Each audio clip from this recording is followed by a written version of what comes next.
She'll be rising and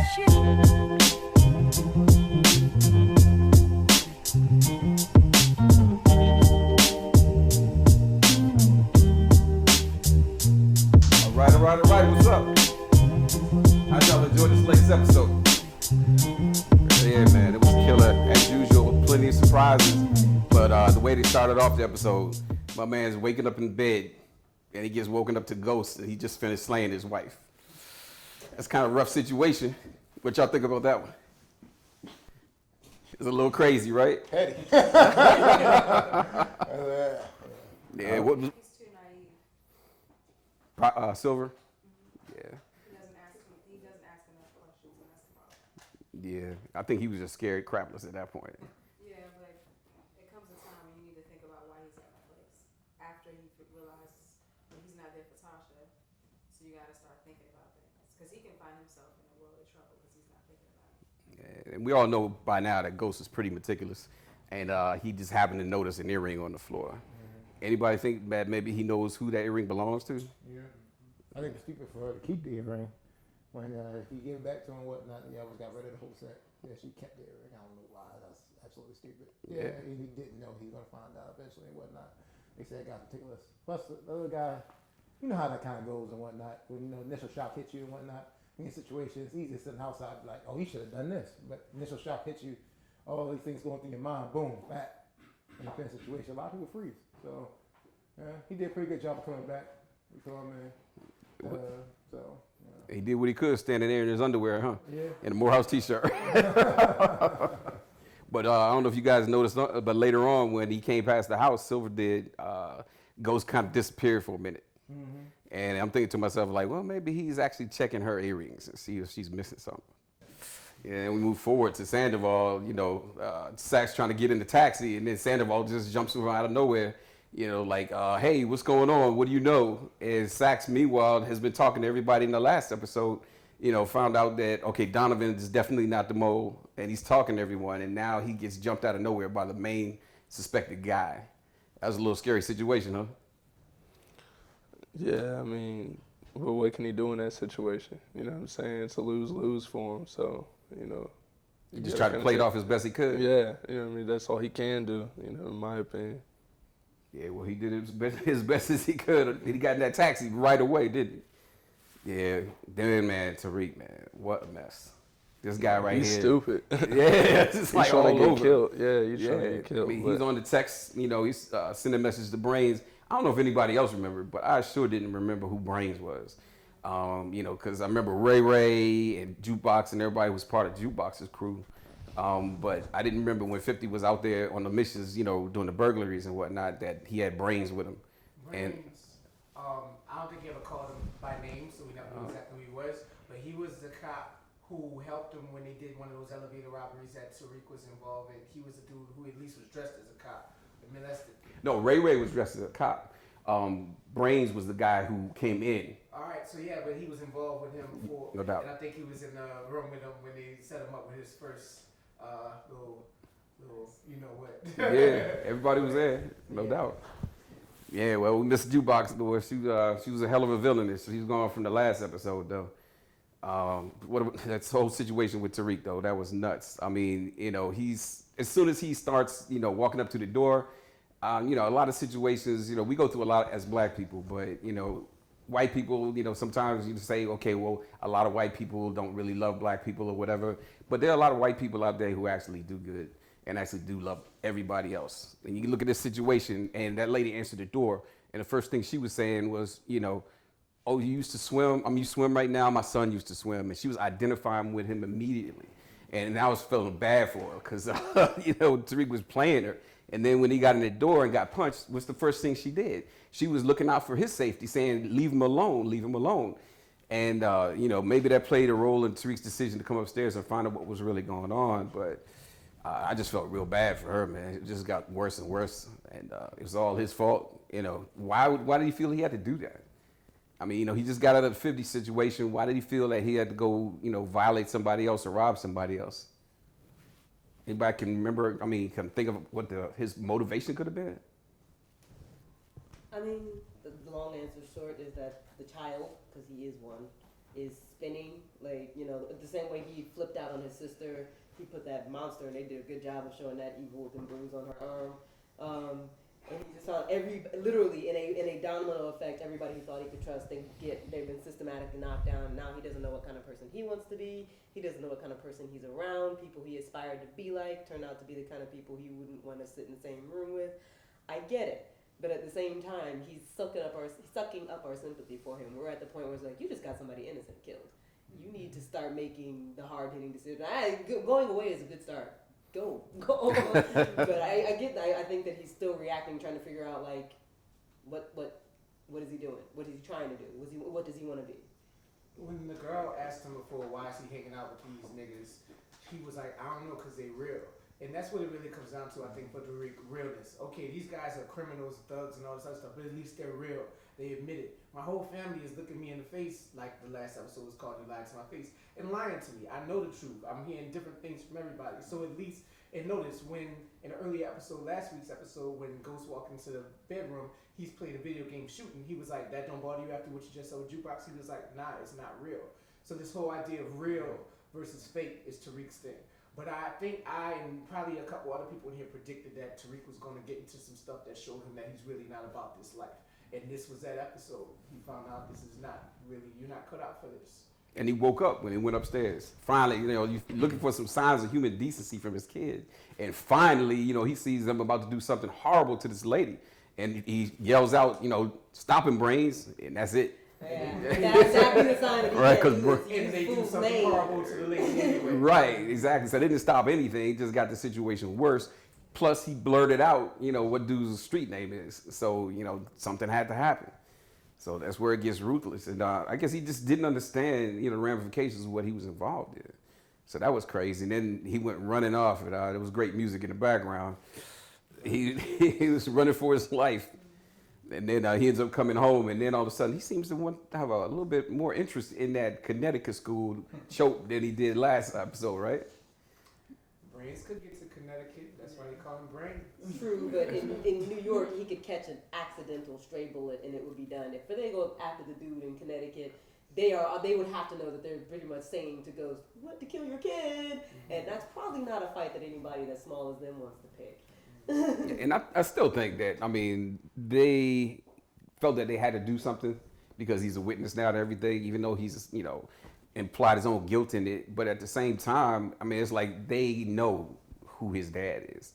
Right. You know what I mean? So it's like, you know, we got to try to rationalize our way around this, you know, try to work with this kid, you know, or we're going to kill him, but we can't let Ghost know. So there's still that fear element in there. So he's just trying to do what he can. All right, so then we're moving forward, and Sandoval, man, I mean, he's just gonna kill everybody, isn't he?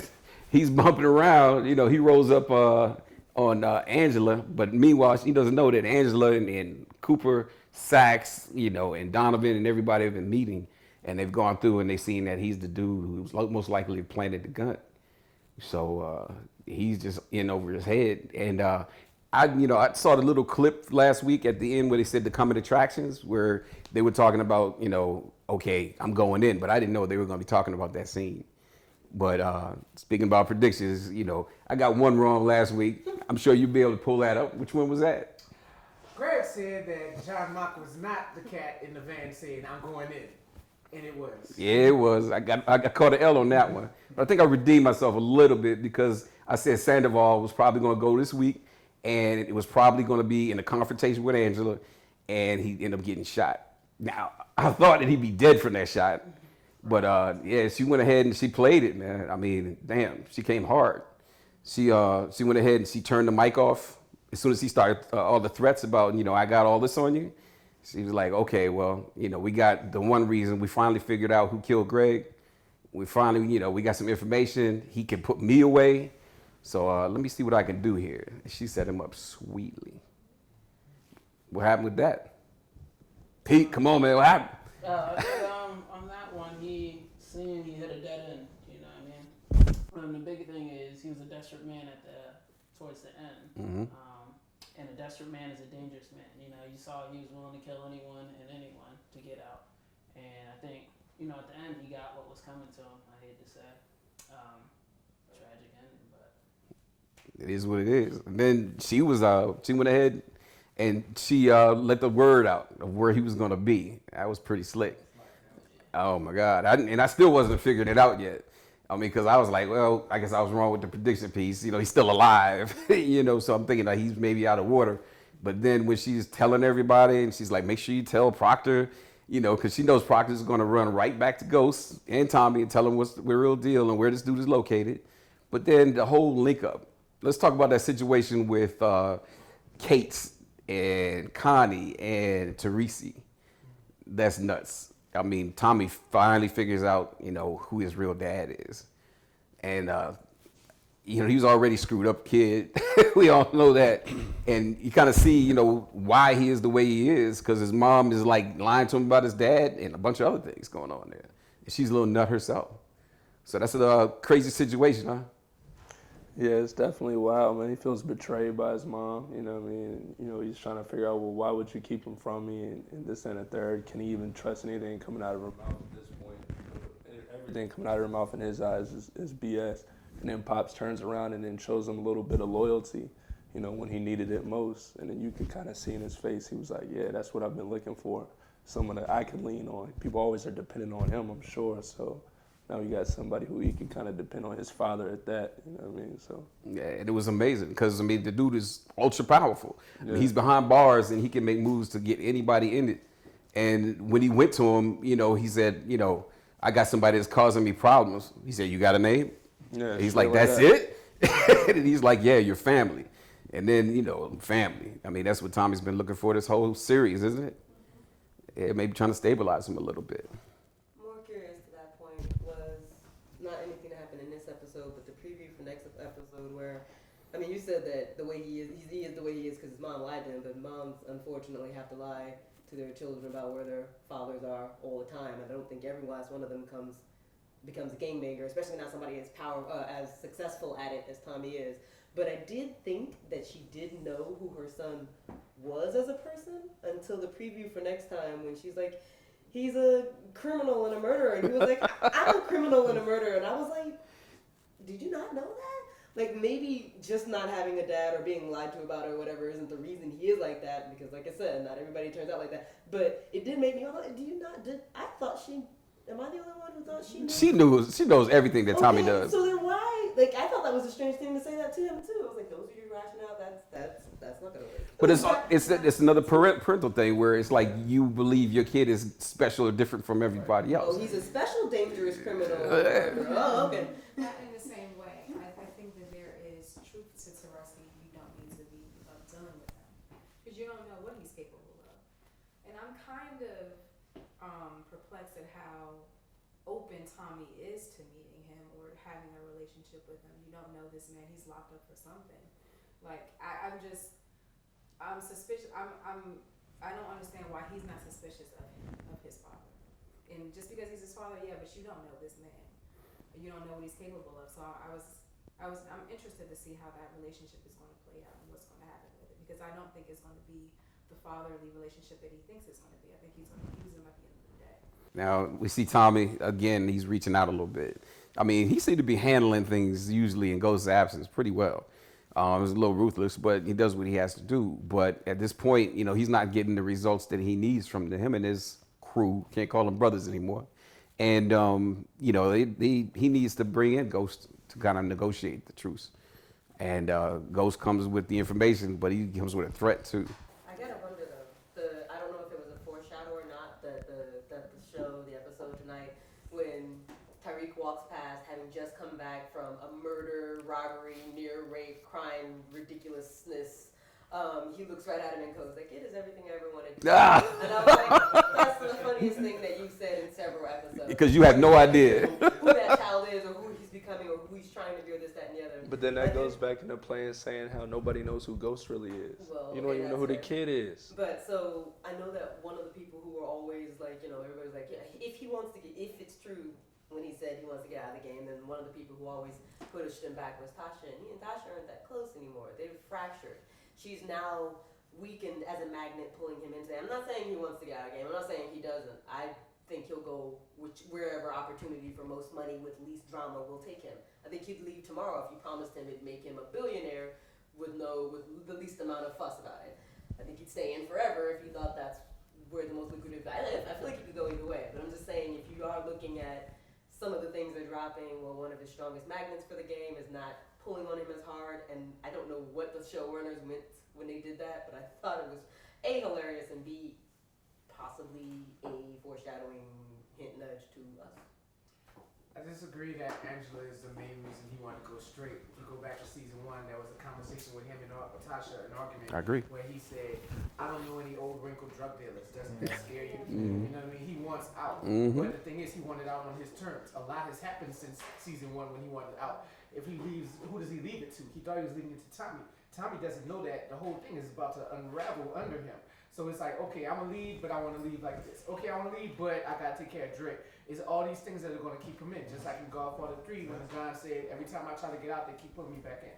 So I think he genuinely does want to be out of the game, but different circumstances keep pulling him back in. And I agree. It's definitely that Godfather comparison. I definitely agree with him on that one. Yeah, me I was too. talking about, he's just like, you failing to realize the whole time. Thing is, it's kind of like, every single other type of drug dealer, back in situation and whatnot. A lot of times people want to get out. The situations pull you back in because you don't want to see this happen, and then your interests get affected when you're gone. Like we're not, like right now, they all got to stay out of jail. So why is he working with Tommy? Because they all got to stay out of jail. And I think slowly but surely things and more things will pull back. And I think possibly even the lady Tasha and whatnot, she get a little more ruthless. So she might be in a situation where she might get involved with something a little further down the line. You never know. You feel what I mean? Because the way she kind of heard things in the last episode was kind of like, that wasn't like her. Yeah, that sweet innocent person that I followed along, I'm going to come get you, I'm coming at you type stuff. Yeah, she kind of carried everything, and the way she kind of did everything, I can see her like falling down the line as far as that goes and whatnot, you follow me? Or them even possibly getting back together, so I don't think that's the avenue that hasn't been explored. I don't think it can't be explored. I think that everybody's looking at this guy like he's the most narcissistic guy in the world and whatnot, but he clearly said from season 1, the whole entire basis of what's in the show was him trying to get out of the drug game. Now, if you're trying to get out of the drug game and you try to put yourself in a situation where it'd be the least amount of problems and drama, she was saying earlier, why would you put yourself back inside the drug game? That's all you're going to do is add more problems. More problems, more wars, different people, situations come in. Everybody's a narcissist inside a situation. So when it all comes down to, where you going to go? How you going to get out of, how you going to stop dealing with drama by staying in the drug game? It doesn't work like that. It has never worked like that for anybody, like ever. So yeah, you follow me? No matter who you are, when you're at top, certain situations like that, especially legal situations, it's always somebody trying to pull you down, or even legal situations. You know what I mean? People just like they're up at the top and whatnot. They're, like I said, the dude came in. He doesn't even want the money. He's want to get that spot back. You feel what I mean? That's how some people is. You feel what I mean? So no matter if you the top dog, no matter who it is, always gonna be people poking at you. Yeah, you feel what I mean? It's always gonna be this like crabbing about. Somebody's always trying to pull you down. Yeah, the pinata action, right? Yeah, you feel what I mean? So everybody gonna try to find a way. So how you gonna stay out of drama by staying inside that? Yeah, you feel what I mean? His whole goal is to be live to a long age. It's not gonna be that. So, and I think that if he's a guy who's so smart and meticulous, why wouldn't he know that? You kind of get what I mean? Yeah. Now I know how emotion can take over in certain situations where it'll leave you like, Papa, I'm gonna do what I gotta do. I'm gonna go back in. That's never been none of his moves. All his moves have been trying to get himself away from the nonsense. Exactly. And he gets pulled back in by loyalty to somebody else. Always finds a way to get pulled back. Even Tasha at the beginning and whatnot, she was talking about how he was the biggest drug dealer. She wanted him to be the biggest drug dealer in New York. Yeah, in New York and whatnot. She's always trying to pull him back into the nonsense and whatnot. And that's what he said. Like, you ever see no old drink? So I don't see that. I see a guy trying to get away, but he's never gonna get away. That's the way it seems to be heading in that direction. No doubt. This trade in today's episode. Why are you willing to trade on Tommy? Because I want to be the biggest goddamn drug dealer in New York City. Yeah. Ambition. It's almost like he was a fly on the wall. Yeah. He wants to be Ghost so bad. That's the exact words that Tasha said about Ghost and what Ghost had to say at the end of season 1. And the funny part about it is he's trying to be what Ghost was, not what he wants to be. So exactly. There you go. That's more like it. Yeah, that's how people are. You feel me? So I mean, I can see that happening. So, yeah. Angela's not disappearing. They're gonna get back together. Yeah, I think so. That could happen. That could happen. She's getting a little sneaky. Yeah, that could happen. Yeah. Oh yeah, that's gonna be what draws him back in. fighting him, she's gonna be like, I know that you set that up to get him killed, and that's what I want. And when she turned off that mic, the first thing I was thinking is that she was going to finally just complete the turn on Ghost. Because it's like, okay, you know, she's doing something sly behind the scenes, and she said, "You're the witness." And then I was like, well, damn, Ghost is done now. And then, you know, ends up just her trying to get him killed, trying to get Sandoval killed. And she put that plan in action, and it happened. She just wanted justice for Greg really bad, and she felt bad because it's her fault he was even in that situation to begin with. Yeah, no doubt. So she felt bad and wanted justice for him, and now she's turning into a sneaky person. And guess who's gonna like that? Back in the bed. They'll be back. Yeah. Yep. Yeah. But one thing I like that they reintroduced in the last 2 episodes, and it's something that's been missing for a few episodes, they put the ghostness back in Power. If you notice last episode, he was hanging back, and you see this coffee cup floating in the background when Mock is talking to Proctor, and then you figure out, you know, it was Ghost. He was spying on the whole situation. And then how did he get up into the apartment complex just as the phone call is waking up Silver? You know what I mean? How did he get past the front desk? He's straight ghosting again. Yeah. So I really like that element. The way he just is able to disappear and do things and get into things. He only made one mistake in doing the ghostness thing, and that was when he thought Angela was coming back into the apartment, Greg's apartment, and he dropped that wrench, and then so he had put his fingerprints on the window. But that's the only time he's ever made a mistake in that type of situation. It's like he just goes to the next level. I have a couple questions for the panel.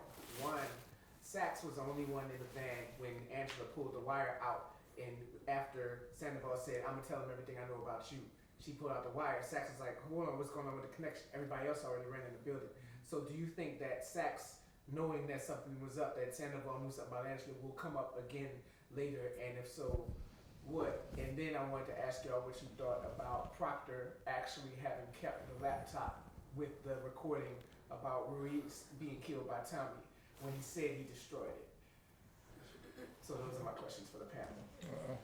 That's fairly easy. You know, the one dude, he's the one in the van, he's gonna come back. That's obvious. The way everything was set up, everybody mysteriously disappeared out the van. Oh, we're gonna take care of it. And he's had to be there to hear the last part, so you know it's gonna be a big part of the future of the show. But you know, he one got dude, his little crumbs off the table. He gonna bring that back. Yeah, you follow me. You know, there were small bits to lead to bigger problems down the line. That's how the show's always end up. But also, the dude keeping the laptop, whatnot, you know, it's gonna play a bigger role. You knew that was gonna happen. You knew that was gonna happen. Yeah. He had to protect himself, Yeah, and he exactly. stopped Tommy from destroying it. Yeah, you follow me. So you know. He gave the Best Buy approach. He was like, "Oh, there's something technical on there. I gotta check it out." You know, he might have had more copies in there. It's just some BS to be able to keep hold of that laptop, to keep himself alive and whatnot. Yeah, and I think it's not a smart idea, especially in a lockbox, especially a lockbox, and if you don't name and whatnot, because you know, eventually if you get jammed up and whatnot, and say you're trying to keep it a secret, you know, you can get a court order going inside your lockbox, and then what? Yeah, then everybody get jammed up before, man. Yeah. So it wasn't put in no dummy corporation, no dummy name, no nothing. It was just said, oh, I'm just gonna put it inside a lockbox. Yeah, I didn't think that was a smart idea. But you know, to each his own and whatnot. But he's not really thinking like that right down the line. What all he's thinking about is how am I gonna protect myself? How can I get to access? I need to protect myself. You follow me? Yeah. Not thinking like, okay, what if I do this and then I gotta pick a side? Now, okay, circumstance lands up, I have to pick their side. Now I got a lockbox in my name. They want to search it, and then what? Then we all get jammed up. You follow me? Kind of get what I mean? So. Yeah. Well, I'm not letting you two guys off the hook. I'm over here, so you can keep your MMA stuff over there, but we ain't letting you off the hook. I think the show is just, everybody is like super paranoid on the show. You know what I'm saying? So everybody is always trying to find something to keep in their back pocket just in case the gun is pointed at them. You know what I'm saying? So, well, look, I got this. So, you know what I mean? Let's go ahead and redirect that negative energy to somebody else. But sometimes when you're overly like, you know, paranoid like that, you know what I'm saying? You set yourself up. You know what I mean? I think one of y'all said something about the crabs and the boiling water and everybody pulling each other down. That's all that's going on.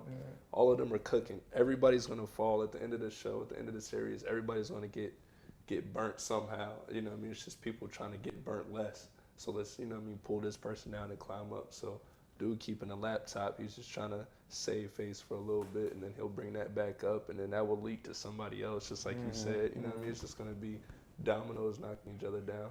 But I mean, that's what you get with these type of shows. So. Yeah. Information is power in general and whatnot. Yeah. The same reason J. Edgar Hoover was head FBI from like the 30s all the way to like the 70s, 80s when he died. I can't remember what year it was, what decade it was. But the reason that he was the head of everything is because he had information on everybody. Right. Anybody who did anything kind of wrong had any kind of power, information on.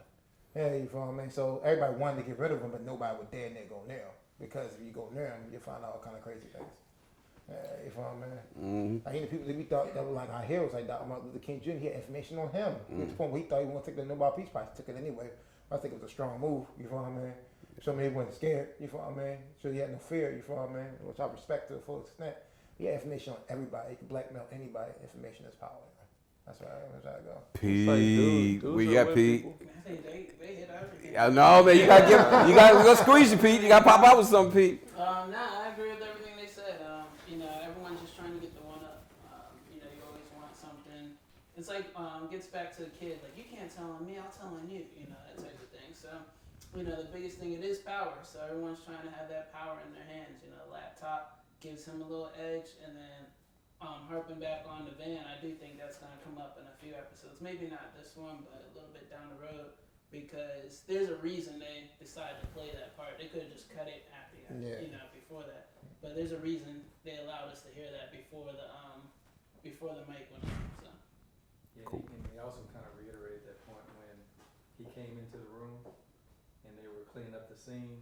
They took him out. They took the Sandoval out, but he stayed in there. He looked at her. They kind of give her a sense that, I kind of know what's going on. Mm-hmm. So I think you're right. It's gonna play out probably later on. Can I ask a question then? Sure. I asked him, like, up until now, Angela's been the annoying goody two shoes. That's one of the reasons actually we don't like her. She's boring, and the holier than thou attitude gets old really quick. I thought that the show creators are very good at showing us everybody's dirt. Maybe everybody in the show doesn't know everybody's dirt, but we are in on, we might question motives or where you're going after it, but we're in on what's happened. I thought that Angela put all her dirt out there. Like, what her biggest thing was, she was having sex with somebody she had no business having sex with, and through her, he was getting access to information and such that he wasn't supposed to be getting. And she sat in the courtroom and told everybody that, and when they nailed her and they were like, well, what about your sexual relationship? She was like, yeah, and through that, he got this. What other, like, when he was standing in front of her and said that, I was like, That's something I think is going to come out later, because there's obviously conversations that Lobos had with Sandoval, which we are not privy to at this point. But somehow, I don't know who's going to come up with these conversations, because everybody was dead from those conversations. But it's like, hell, what am I talking about? There's no way to figure it out, because everyone's dead. Sandoval dead, Lobos dead, Hugo dead. There's nobody who's there who's going to be able to get that information out, and Angela made sure of it. That was the ultimate self-preservation move, what she did. I think this level definitely showed a new level of ruthlessness to Angela. I think her reasoning was, this is the first time in a very long time that she's felt in control of her life. I mean, think about everything that's happened in the last couple seasons. Your job is at stake. You're being looked at as a mole. It's just all this stuff. You can't even really be with the dude who you wanted to be with. Now you find out who he is.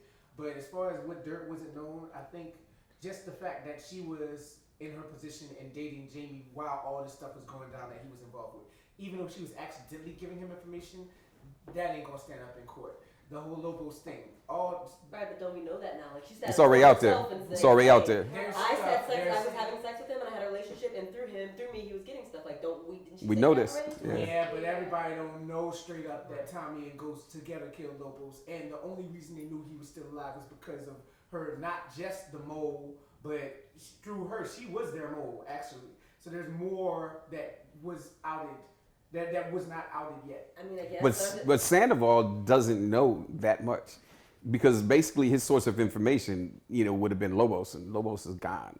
I mean, basically what's happening is, boom, he was killed. And so is Lobos going to come back from the grave and tell Sandoval, hey, this is what really happened? Nah, it's a wrap. But it's not a news scandal. Like, I feel like you could make that list as long as it was. It's like, this is the header. I was having sex with James St. Patrick, and through me, he was finding out information he was supposed to have. Example, this thing that led to Greg. Example, Logos. Example, whatever. No, at this point in time, anything that is dug up that's just more of the same, okay, it's gonna not be pleasant, but it's not new dirt. Like, he sort of hint nudged at us, like, there's something else entirely that you guys aren't aware of. We knew she was having sex with James, and we knew through her, he was getting access to information. If it comes up, oh yeah, also that, oh yeah, also that, oh yeah, also that, people won't be scandalized anew. But I think that she can still get indicted off the information.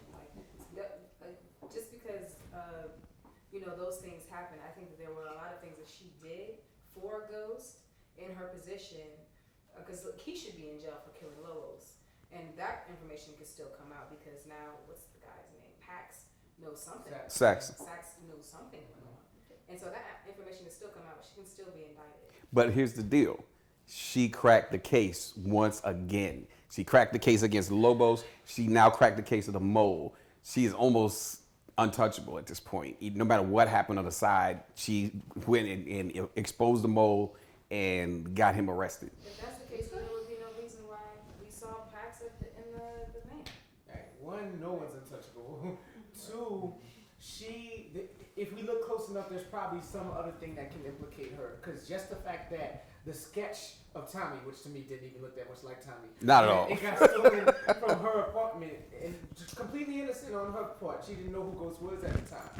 But that's not going to stand up in court. But also, there's stuff, a lot that's known, but if you dig deep enough, I still think either there's something that we as an audience aren't supposed to know yet that Sandoval knows and maybe someone else knows, or if we dig enough, there's something that's just out there that we're not thinking legally enough to implicate Angela that could implicate Angela. But also, I think if you look at the parallel between her life and Jamie's life, Jamie got locked up for killing a cop when he never killed a cop. Then he gets in jail and really kills a cop. Angela's suspected for getting a freaking Fed killed, and then she really gets a Fed killed.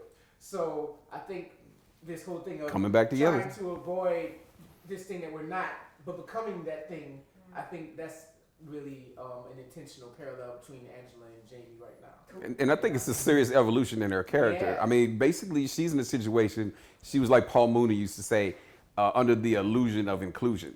So she felt these people, were part of her FBI family, and every one of them turned on her, like viciously. And it's like, she ended up being still saving the day and whatnot, but she got ruthless in order to do it.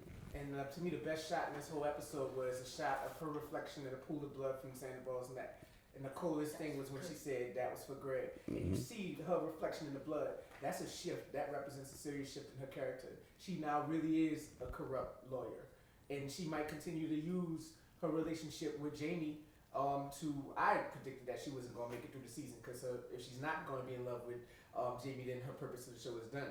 But now that I've seen her become the bloody lawyer who will use her connections to the underground to really be this person who she was trying to avoid being accused of being, I think there might be more use for her in this show now that she's really willing to she's becoming like what we all blame Tasha for being.